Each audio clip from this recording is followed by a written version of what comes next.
আজকে সকাল সকাল মলের ভিতরে হাইটে আসতেছিলাম, তো একটা ফটোগ্রাফার আমার ছবি তুলতেছিল, তো আমি দেখে অবাক হয়ে গেলাম। তো ছবিগুলো সব জোস হয়েছিল, সেগুলো এখানে দেখতে পারবো না, আমার অ্যাকাউন্টে দেখতে পারবা। তো ভাবলাম যে আমিও তারে কিছু ছবি তুলে দিই, চলো একসাথে ফটো খিচাখিচি করি। তো আমরা দুজন মিলে ফটো খিচাখিচি করলাম, আমি ওর কিছু ফটো খিচাই দিলাম, ও আমার কিছু ফটো খিচে দিল। ওই যে আমার ডিসপ্লেতে দেওয়া নাম আছে, সেখানে তোমরা এই ফটোগুলা পেয়ে যাবা, সেখানে যা চেক করলে এই কোয়ালিটি ফটোগুলা তোমরা মানে দেখতে পারবা।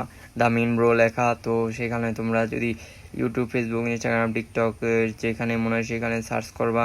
সার্চ করলে তোমরা আইডি পেয়ে যাবা, অ্যাকাউন্ট পেয়ে যাবা, সেখান থেকে তোমরা ভিডিওগুলো দেখতে পারবা, ছবিগুলো দেখতে পারবা। তো এই যে আমাদের নায়ক যে কিনা পোস্ট দিচ্ছে, তো আমরা ওর পোস্টে কিছু ছবি তুলে দিচ্ছি, ওকে কিছু জটিল জটিল ছবি তুলতেছি। দেখুন গাইস, কি সুন্দর সুন্দর ছবি তুলে দিচ্ছি ওকে। ওদেরকে ছবি তুলে ওদের সোশ্যাল মিডিয়াতে অ্যাড করে দিচ্ছি। তো এরকম জোস জোস পোস্ট দিচ্ছে, আমি বললাম আরও কিছু পোস্ট দাও, তো আরও কিছু পোস্ট মারলো। ওর পোস্টে কয়েকটা ছবি তুলে দিলাম, ওইভাবে ঘুরতেছে আমি বললাম ঘুরো, সমস্যা নাই, যেভাবেই ঘুরবা সেইভাবেই ছবি ক্লিক করে আপলোড করে দেবো, ভাইরাল হয়ে যাবে ব্রো। বললো থ্যাংক ইউ ব্রো, এইভাবেই করতে থাকো। ছবিগুলো তোমরা চেক করো, দেখতে পারছো গাইজ, ছবিগুলো একটু ব্ল্যাকের ভিতরে একটু হোয়াইট আছে, এই ছবিটা জোস হয়েছে। তো এভাবে তারপর বললো যে আমার কিছু ছবি তুলে দাও, তো আমিও কিছু ছবি তুলে নিলাম, আমিও কিছু পোস্ট পাস দিলাম, মানে যেভাবে পোস্ট দিলে ভালো হয় আর কি, সেভাবে আমি কিছু পোস্ট দিলাম। তো আমার পোস্টে কিছু ছবি ক্লিক করলো, তো আমি বুঝতেছি না কীভাবে পোস্ট দিব।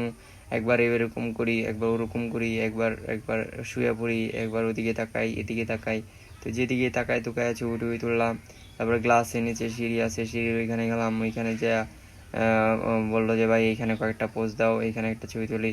তো আমি একটু কয়েকটা উল্টাপাল্টা পোজ দিলাম, এইভাবে করলাম, পা উঁচা করে দিলাম, পা নিচা করে দিলাম, আবার ক্যামেরায় তাকাইলাম, মানে তাকাতাকি কইরা এদিক ওদিক দেখা, মানে একটু গেটআপ সেটআপ লইয়া, তারপরে অ্যাঙ্কা করলাম, অ্যাঙ্কা করে পুটকি দেখায়া তারপরে পোজ দিলাম। তো এইভাবে গেটআপ সেটআপ লইয়া, মানে যত রকমের পোজ আছে, মানে আপডেট পোজ আছে, ওই পোজগুলা দিলাম, ওই পোজগুলা দিয়া মানে ছবি তুললাম। তো অ্যাঙ্কা করে পোজ দিলাম, অ্যাঙ্কা উঙ্কা করে পোজ দিই। আর ফটোগ্রাফারটা জিঙ্কাই ভালো লাগে, সিঙ্কাই ছবি তুলে।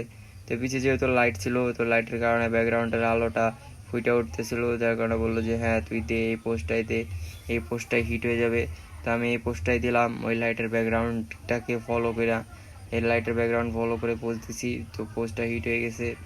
তারপর আর কি, তারপর স্যাড মোডে কিছু পোস্ট দিলাম, মানে কান্নার অ্যাক্টিং করে। তো তোমরা এই ফটোগুলো পেয়ে যাবে দ্য মিন ব্রোতে, অবশ্যই সার্চ করবা, ওই ক্যামেরাতে একটা লোগো লেখা আছে, সেই লোগো লেখা সার্চ দিবা, তোমরা পেয়ে যাবা। তো এইভাবে আমরা কিছু ফটো ক্লিক করতে থাকলাম, আর কিছু স্যাড পোস্ট দিলাম, যেগুলো কিনা কান্নার অ্যাক্টিং, মানে আটটু পর কেন্দে দিলে তো ভাইরাল। তো কেন্দ্রে দেওয়ার মতো পোস্ট দিলাম, কেন্দ্রে দেওয়ার মতো এই পোস্টটা জোর ছিল, ছবিগুলোও জোর ছিল। এগুলার ছবিগুলো থাকলে আমি হয়তো দিয়ে দিতে পারতাম, বাট এগুলো ছবি সব অন্য সোশ্যাল মিডিয়াতে আপলোড হয়ে গেছে, যার কারণে আমার কাছে অরিজিনালটা নাই। তো আমার কাছে যে করা ছিল ওগুলাই মানে টুকিটাকি করলাম, আর একটা কেটিএমের সাথে ছবি তুললাম, আর এই পর্যন্তই। খুদা হাফেজ।